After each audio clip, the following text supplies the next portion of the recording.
Recording.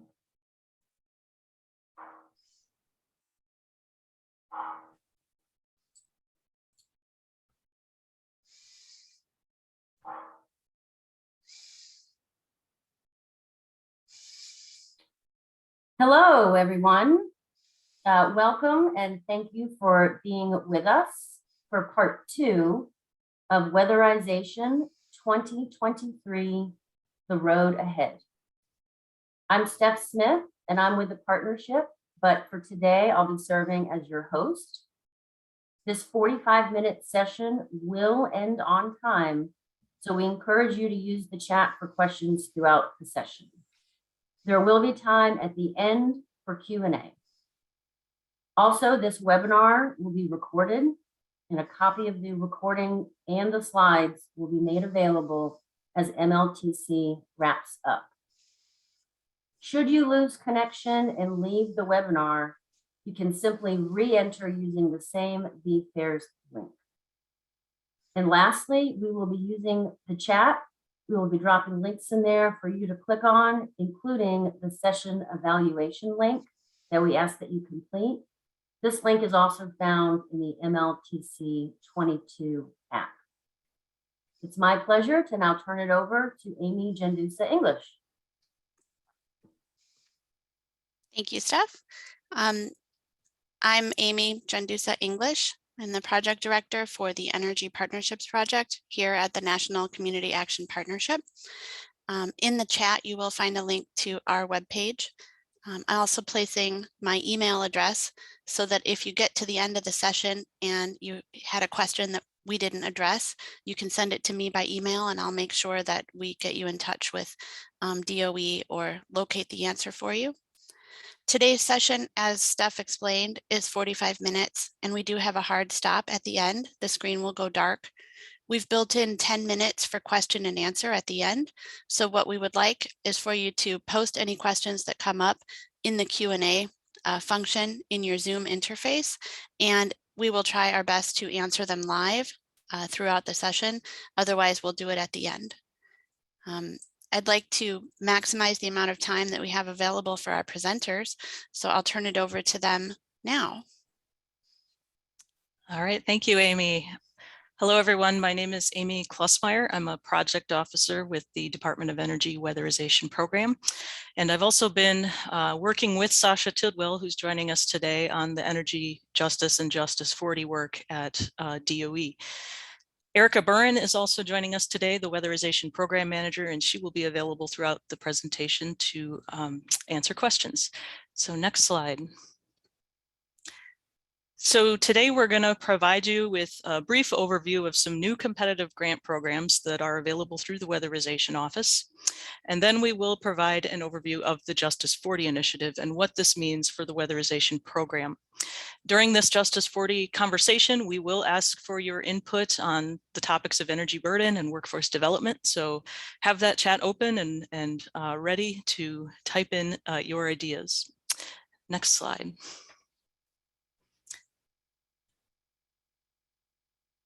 Okay, thanks, Amy. So hey, everyone, my name is Sasha, and I will be talking about two new WAP funding opportunities.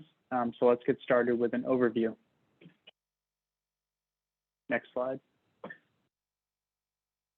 So on December 15th, 2021, the Weatherization Assistance Program released two competitive funding opportunities titled Sustainable Energy Resources for Consumers, or Circ, and the Community Scale Pilot Project, or Community Scale, or CSPP for short. Next slide. So DOE has $12.3 million available for Circ. Circ funds are from FY21, but will be administered through FY22. Community Scale, on the other hand, has a set aside for $1.5 million administered through program year 2022. These opportunities will be a part of the broader Justice 40 plan as well that we will be discussing later on in this session. Also, want to note that application plans will be reviewed and scored based on the following mechanisms. So a category will get a 1 if it is not satisfactorily addressed, a 2 if it is addressed but lacks sufficient detail, and a 3 if everything is covered, so if it's well described and provides sufficient detail. Next slide. So there are a few elements of note from the statutory language for Circ. One, funding is available to subgrantees and local weatherization agencies through the grantee award. Two, the state WAP grantee must do two things. Certify that the applicant has the capacity to carry out the proposed activities and include the Circ projects in its financial oversight under WAP. So if there's any interest in applying, the subrecipients will need to work directly and closely with the state office. And lastly, or finally, funding is provided for materials, benefits, and renewable and domestic energy technologies. This includes renewable energy and energy efficiency technologies. Next slide. So the Secretary's priority for Circ is as follows. A, the expected effectiveness and benefits of the proposed project to low and moderate income energy consumers, the potential for replication of successful results, the impact on the health and safety and energy costs of consumers served, and the extent of partnerships with other public and private entities that contribute to the resources and implementation of the program, including financial partnerships. Next slide.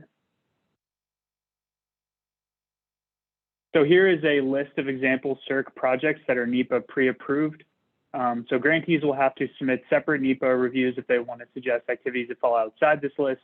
They would also have to go through this process for the masonry spray foam installation. Just want to note that, which is on this list, but will need a separate approval.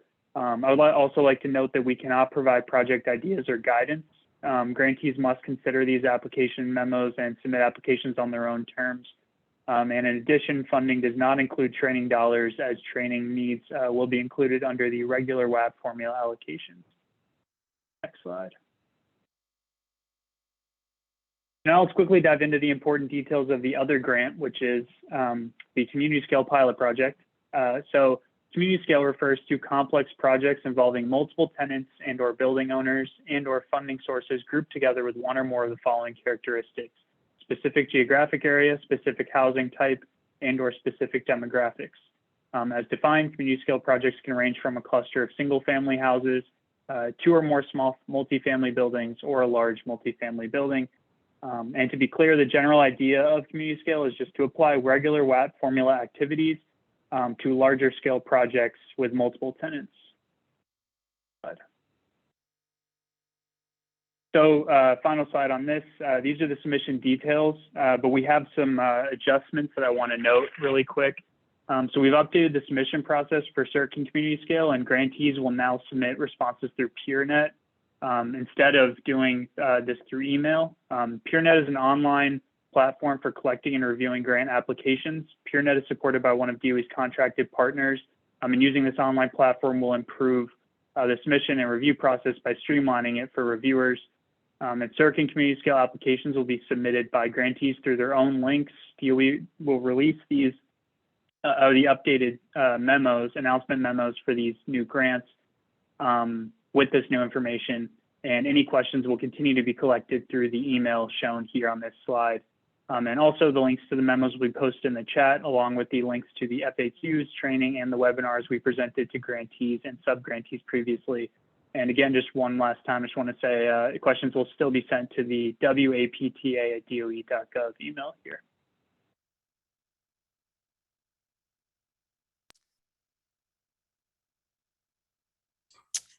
Thank you, Sasha. And I'm just posting one more link in the chat that Sasha mentioned. So we have the two memorandums, one for the Circ program and one for community scale, and all of the information that you need on those grants are in those memorandums or on the webpage with the memorandum. Okay, next slide. So next I'll talk about the Enhancement and Innovation program, and this is a competitive announcement, and it's being done through a funding opportunity announcement, or a FOA. Next slide. So the E&I program was created in December of 2020 through an act of Congress, and we currently have $18.6 million available for the E&I program. The first funding opportunity announcement was published on December 15th, and all of the information you need, if you're interested in learning more about this program, is on the EERE exchange. And there's a link to that website on the slide. Concept papers are due February 3rd, which is tomorrow, and full applications are due March 28th. You do need to submit a concept paper in order to submit a full application. Next slide. So here's the current framework that the published FOA uses. There are 4 topic areas: place-based initiatives, multifamily buildings, single family and manufactured housing, and workforce development. Applicants must select one topic area to focus their proposal on, and then within that topic area can propose any of the allowable activities that you see on the right-hand side of the screen. Those are addressing deferrals or weatherization readiness, health and safety, renewable energy, workforce development, and sharing best practices. And there is a link to the statutory authorization for this program, and there is more detail in that statute on the allowable activities. Next slide. So if you are not planning on submitting a concept paper tomorrow, but you are still interested in applying for this program, we do anticipate having more opportunities in the future. Anytime the formula appropriation is $225 million or greater, which it has been the last few years, we will reserve some funding based on statutory authorization for the E&I program. We also do anticipate having $25 million available from the infrastructure law, and up to 4 additional opportunities through 2025 with a maximum of $25 million annually.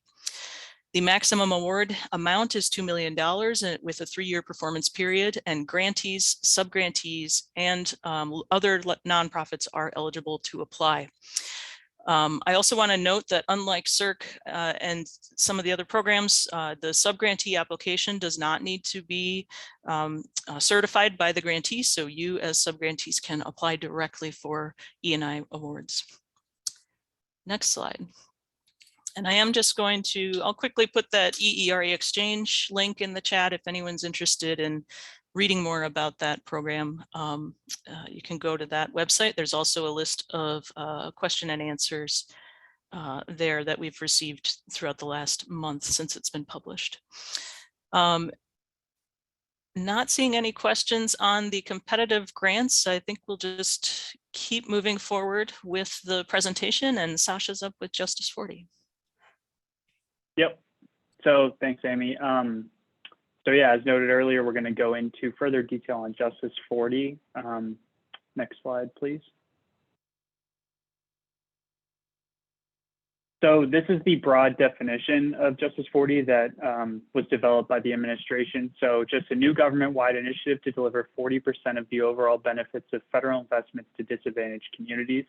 And the Justice 40 White House press release from July states that, quote, Justice 40 is a whole of government effort to ensure that federal agencies work with states and local communities to make good on President Biden's promise to deliver at least 40% of the overall benefits from federal investments to disadvantaged communities. Next slide.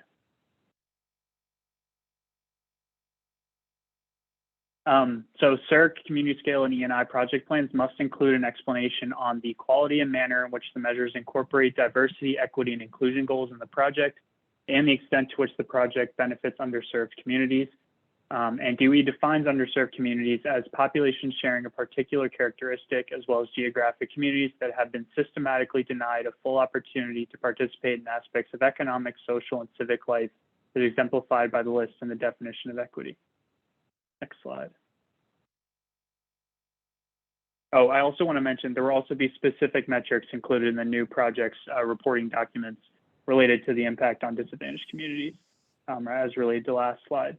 And so this is a recap of what WAP has already done with Justice 40. So in July, the Office of Management and Budget released interim guidance on the initiative, and WAP was named as a covered program. WAP then had to develop an implementation plan and submit data to OMB. And WAP has since been working to prioritize Justice 40 in new projects by developing metrics and engaging with stakeholders. And a major part of this process was our Justice 40 webinar at the NCAP annual conference in August, and the NCAP Justice 40 survey that coincided with that presentation. And we also engaged with other various stakeholders to receive more feedback, and this included groups like the National Association for State Community Services Programs, or NASCASP, as they're commonly known.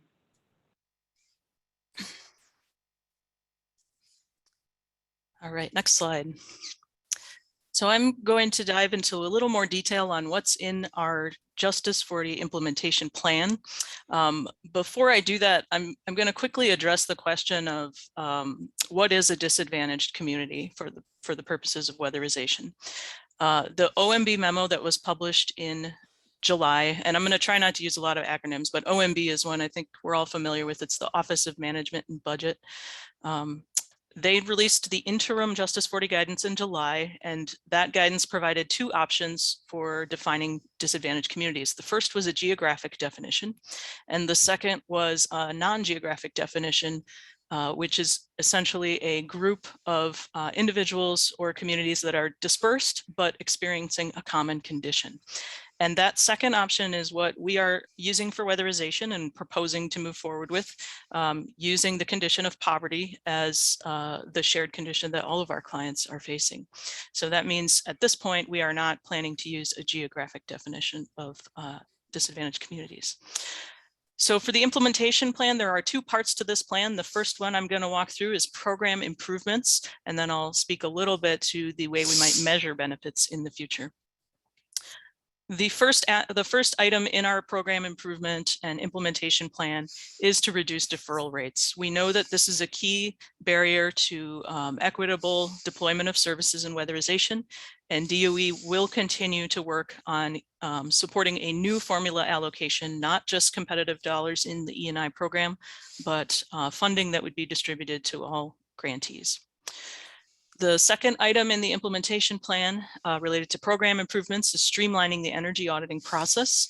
This is a item that we heard quite a bit of feedback on during the stakeholder engagement last year, and we are in agreement that if we did make some improvements or modifications to program policy, there is an opportunity to enhance both the measures that we are currently performing and potentially the benefits received by low-income households.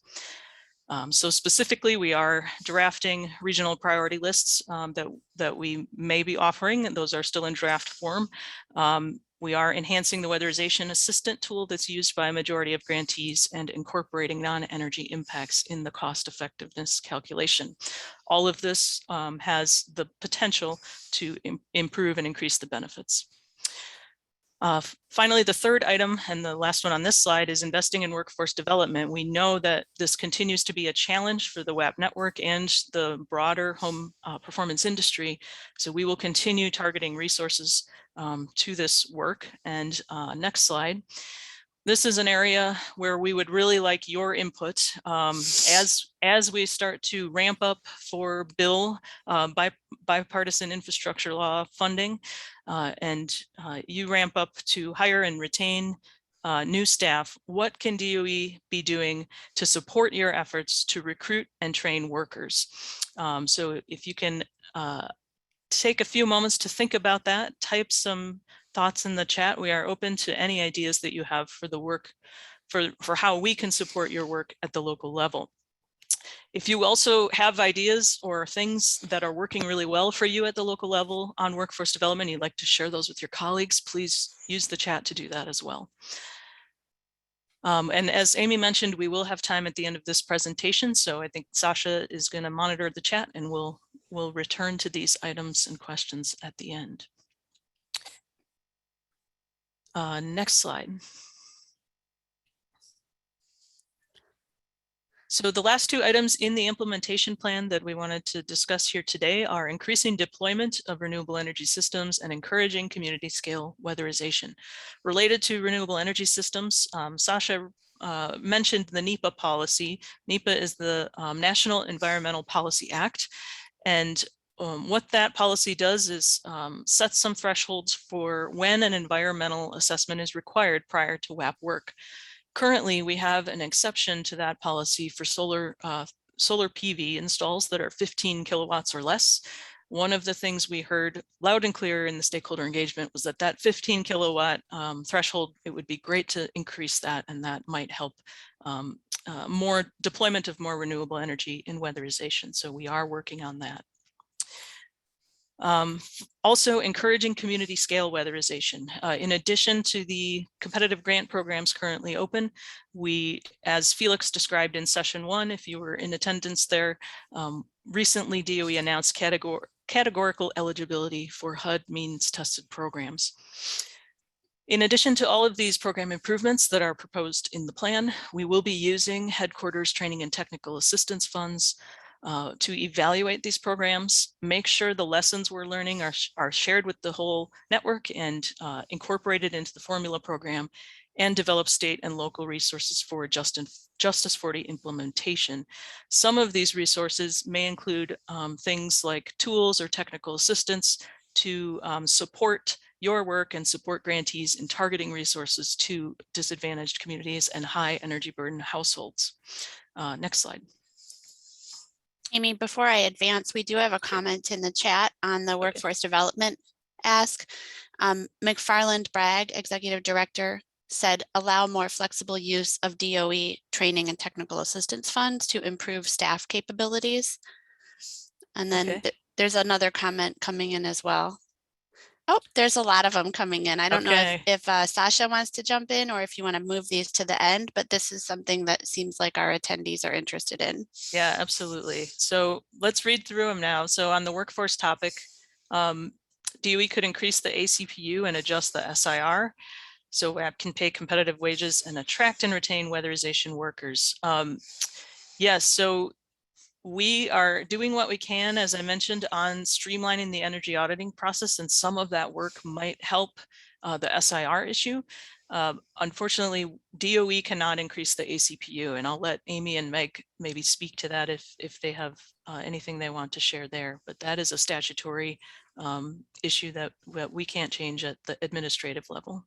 Yeah, I can interject that David Bradley in his legislative update also touched on that. That is something that NCAF is working on, legislatively. It's not something that DOE can do from a regulatory standpoint. Great. And then I see another comment and suggestion to provide state agencies opportunities to establish training facilities within the service network. So that's a great comment by Patricia. Right now we have 23 training centers in the country. So not every state has a training center. It certainly will be something that with the bill funding, we'll be having to be ramping up our training services. So thanks for sharing that. And I see a question from Peter Kildee as well on the HUD categorical eligibility topic. More detail is needed on that, and must grantees also agree and provide guidance. So yes, this would be a grantee decision. The eligibility decision is made in your annual plan, and as subgrantees, you should be involved in that planning process. That is your opportunity to provide input and help set the policy for your program. So right now, if you're a April 1 state, the plan applications are due on February 10th. If you're a July 1 state, they're due in May. So you should be having public hearings and input sessions right now about those plans. And that would be your opportunity to talk about that new categorical eligibility policy and whether or not you're going to use that in your state. Thanks, Amy. We also had a question earlier, which I was trying to hold to the end, but it's kind of related. McFarland Bragg also asked, will interested CAAs be able to use training and technical assistance funds to assist with the development of the grant applications? So the grant applications for community scale and Circ. And probably I'm thinking E&I also. Sure. So that's a good question. I might hold that one till the end and ask Erica to comment on that. And I think if you don't mind, we'll save that one to the end and get through the slides. Sure. Go ahead. Okay. And I see Meg also commented there on the ACPU issue. Okay. Thanks, everybody. I appreciate that engagement, and we'll get through the slides here so we can get to the discussion, because it looks like there's a lot of folks who want to have a conversation about the workforce issue for certain. I did mention energy burden. DOE has identified the reduction of energy burden as one of the top priorities of the Justice 40 initiative. At the same time, we're working hard to plan for electrification and the administration's goals to move more low-income households and more Americans to clean energy sources. So this, in some areas of the country, poses a challenge for us as a program. We know that electricity is not the most affordable fuel in all parts of the country. So we are thinking about ways in which we can make sure we are transitioning low-income households to clean energy so they're not left behind in this transition, but also reduce their energy burden. And so if you have solutions and ideas for addressing this challenge or examples of things you're doing at the local level that you'd like to share, please add those to the chat and we will get to those at the end as well. And it looks like we're good on time, so we'll just keep going. So the last part of our implementation plan for Justice 40 is related to how are we going to measure benefits moving forward. The OMB guidance that was published in July required a series of deliverables from federal agencies, and the last one of those was to actually provide data on metrics that were developed by the Department of Energy and provide that data to the White House and OMB. So we did meet that deliverable, and what you're seeing on the slide here are the measures that we provided information on. So everything from total WAP investment, job training investments, which are the T&TA expenditures you're using at the local level, on down to stakeholder engagement and technical assistance. Those are measures that we have readily available in the data we're currently collecting, and then we will probably continue to measure and collect moving forward for Justice 40. There are some tentative future measures pending additional OMB guidance. The reduction in household energy burden is something that we have not historically measured in weatherization, and we are looking at ways that we might be able to do that in the future. Also, if we are required to report some data by geography, which as I mentioned in the beginning of this presentation, we don't anticipate that's the case, but based on the feedback we got from you back in August, 9-digit zip codes are more readily available than geographies like census tracts. So that's what we would use if it comes to that. But at this point, we are not planning to use a geographic definition. Next slide. So the road ahead for measuring benefits for Justice 40, more stakeholder engagement. As we continue to develop this implementation plan and make plans to potentially change reporting requirements, we will certainly be reaching out to the network. We're also continuing to work with our partners at DOE on these efforts and with our partners at other agencies. So as we're evaluating alternatives for collection of new measures like energy burden, we are working in coordination with the LIHEAP office at HHS. We're working with our national laboratories to use the tools and data that they have available. And we're also beginning to plan for retrospective program evaluations. And that is one way or one tool that we have to measure and some of the benefits that we're delivering to disadvantaged communities. All of this is going to be driven by the requirement that we have to submit an OMB information collection request.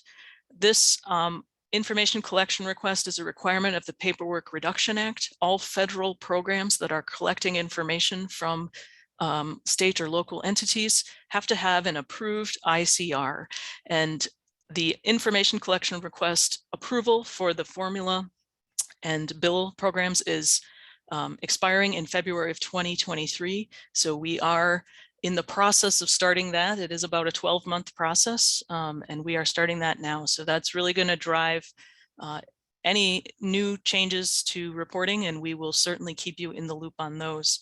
The other thing that we wanted to mention related to the information collection request is we did just wrap up the submittal to OMB for the new competitive programs, so Circ, E&I, and community scale.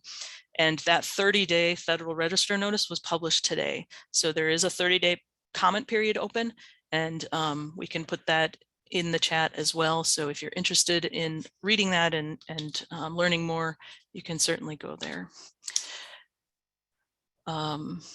And that, I believe, is the last slide. So you can go to the next slide. I just wanted to close by sharing this screenshot from one of my favorite videos that DOE has created about weatherization. It's called A Client Story. It's available on the DOE YouTube channel. If you haven't seen it, it's 2.5 minutes long, and it does a really incredible job of telling the story of the impact that this program and your work in the field has every day.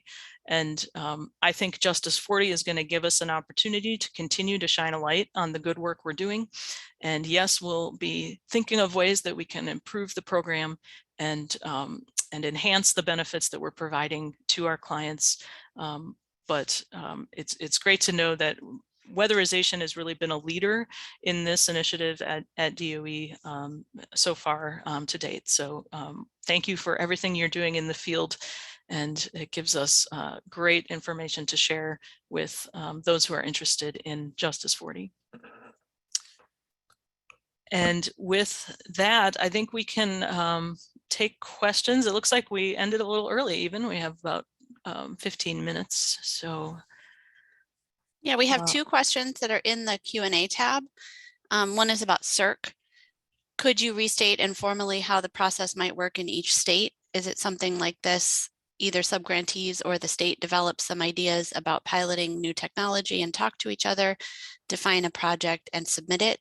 Or can every subgrantee that submits a great idea get funds? Is the funding only for projects in subgrantees? Sasha or Erica, do you want to jump in on the Circ question? Sure. The purpose, how Circ is supposed to work is that the local agencies and the states collaborate on projects that then would be submitted by the state, but implemented by the subgrantee. So it is only for existing weatherization subgrantees, but the funds are added to the grantee formula agreement. And so it's a similar process as we have for the formula funds, in that the state is applying on behalf of all of the state and the subgrantees. The difference in this case is it's for those activities that are specific to renewable technologies and things that are outside of the SIR. Okay, I hope that answers. I think so. And then could you summarize what agencies would do differently under a Justice 40 mandate? Is it only the data collection, or is there something else? Yeah, so I think, the topic of energy burden is a good one to highlight in this conversation. That is something that we may be able to improve the way we're targeting services. I mean, we think that our network is doing a pretty good job of targeting those high energy use households, but we're not really currently measuring that. So we might start measuring that. That remains to be seen, but yeah, you can expect certainly to see some new metrics. I think this is all pending, as I mentioned, the ICR requests, so we don't have approval to collect anything yet.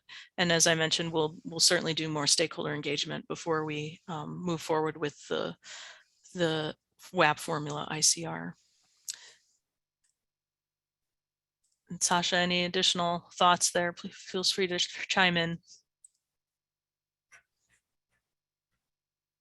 No, I think that covers it. Yeah.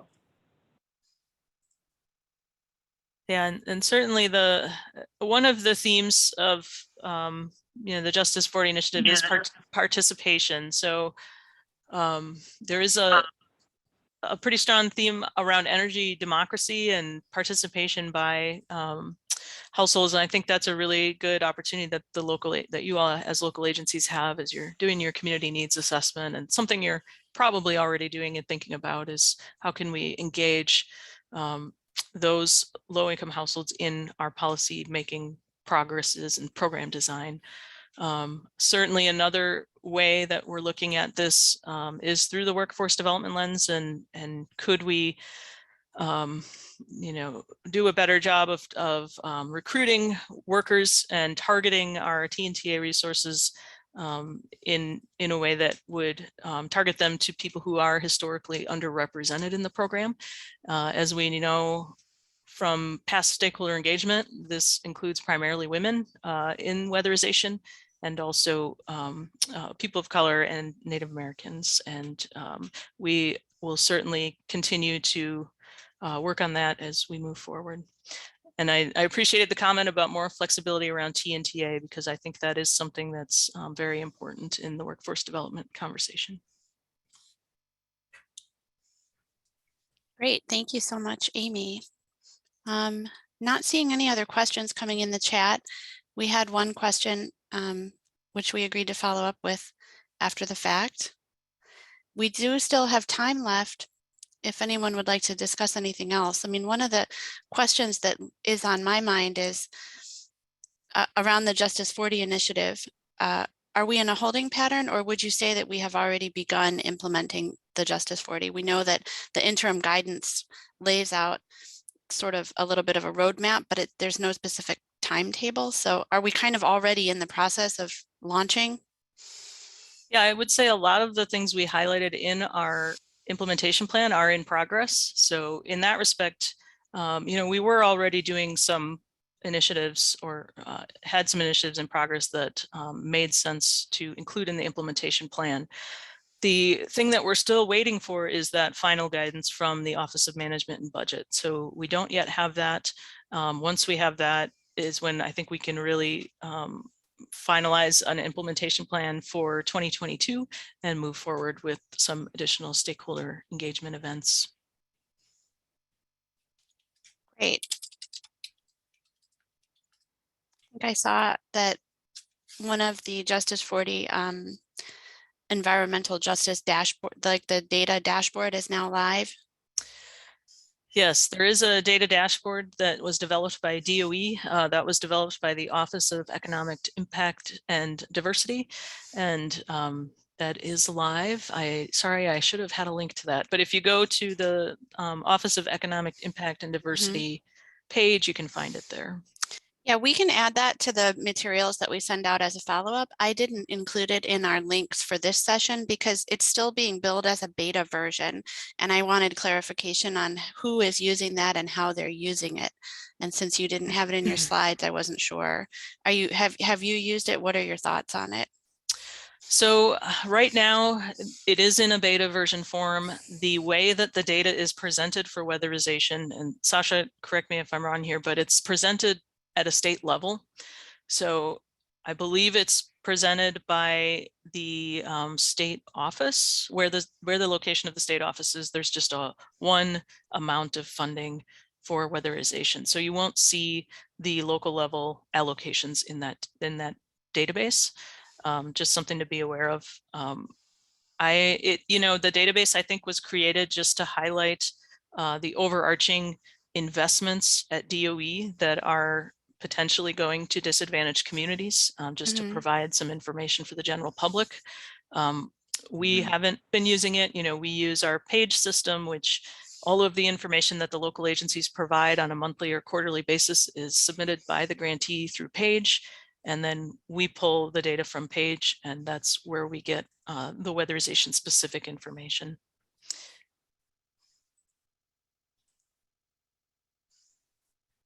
Great, looks like we got a few more things posted in the chat, but no questions. And I did see a comment from Keisha Johnson about NEPA modeling and moving towards potentially a cumulative SIR. That is also something we heard during the feedback sessions in August, and that is something we are exploring here internally. So thank you for bringing that up. Appreciate that. And we have another question in the Q&A tab related to Justice 40.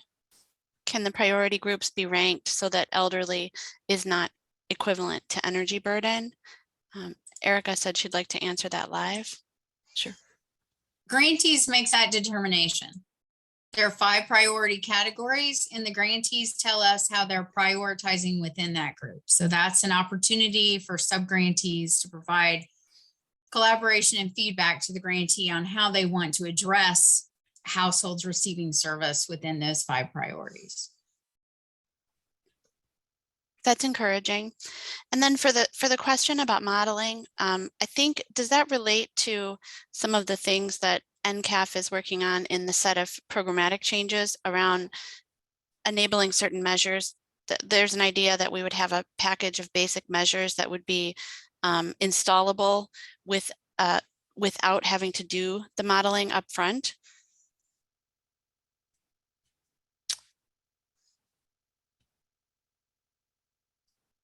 Amy, I can take this What- one. I think internally we have proposed lots of things. We are not at liberty to go into the different approaches that we're trying to pursue, just because we don't have all the internal approvals, but we're looking at similar things, and certainly NCAF is, making its wishes known as well.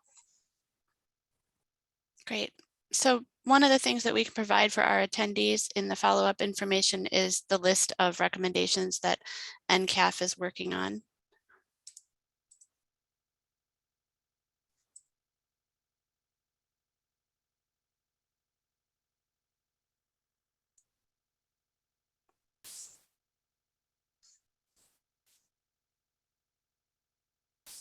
Okay, not seeing any other questions coming in.